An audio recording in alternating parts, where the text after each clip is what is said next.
പറയാൻ പോകുന്ന കഥ എലിവാല് പുലിവാല്. മാളത്തിൽ തനിച്ചിരുന്ന കുഞ്ഞരിക്കു മടുത്തു. ഇരുന്നിരുന്ന് കാലു കഴച്ചു. പുറത്തേക്കു തന്നെ നോക്കിയിരുന്ന് കണ്ണു മൂണ്ടു. ഈ അമ്മ എന്താ വരാത്തത്? മാളത്തിലിരുന്നാൽ പുറത്തേക്ക് കുറച്ചേ കാണൂ. പുറത്തുകൂടെ നടന്നു പോകുന്നവരുടെ വാല് മാത്രം അത്രയെങ്കിലും കാണാനാവുമല്ലോ. ഭാഗ്യം. ഇതാരോ വരുന്നുണ്ടല്ലോ. ചെറിയൊരു കയറ് പോലെയുണ്ട് വാല്. കറുപ്പും ചാരനിറവും ഇടകലർന്നാണ്. ഇതെന്റെ അമ്മയെ അല്ലെന്ന് കുഞ്ഞരി.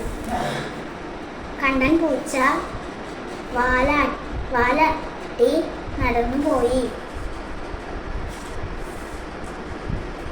കറുത്തു തടിച്ച് നല്ല നീളമുണ്ട്. വാലറ്റത്ത് കറുത്തു നീണ്ട രോമങ്ങൾ. എൻ്റെ അമ്മയ്ക്ക് ഇത്രയും പൊക്കമില്ല. എൻ്റെ അമ്മ ഇത്ര കറുമ്പിയുമല്ല. വാലിളക്കി കൊമ്പനാന സ്ഥലം വിട്ടു. മഞ്ഞ നിറത്തിൽ കറുപ്പു വരകൾ നീണ്ടു കിടക്കുന്ന വാലാണ്. അയ്യേ, ഇതേതോ മഞ്ഞപ്പിത്തക്കാരനാണ്. അല്ലെങ്കിൽ പിന്നെ വാലെന്തിനാണാവോ?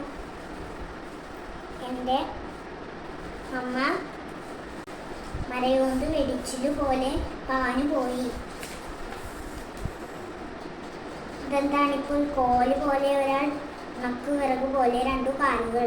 വലന്നൊരു സാധനമേ കാണാനില്ല. വാലില്ലാത്തതിൻ്റെ അമ്മയാവില്ലല്ലോ. മനുഷ്യൻ രണ്ടു കാലിൽ വേഗം നടന്നു പോയി. വാലിൻ്റെ അറ്റം കാണേണ്ട താമസം. ഒരു അമ്മ മണം അകത്തു പടർന്നു. ചാരനിറമുള്ള വാലിൽ കൈ നീട്ടി തൊട്ടു കുഞ്ഞരി. എൻ്റെ പൊന്നമ്മേ, എലിയമ്മേ, വേഗം വാ. എലിയമ്മ മാളത്തിലേക്ക് ഓടിക്കയറി കുഞ്ഞരിയെ കെട്ടിപ്പിടിച്ച് ഉമ്മ വെച്ചു. കുഞ്ഞരി പിന്നെ പുറത്തേക്ക് നോക്കിയതേ ഇല്ല. എലിയമ്മ അകത്തു തന്നെ ഉണ്ടല്ലോ. പിന്നെ പുറത്തെന്തു കാണാനാണ്?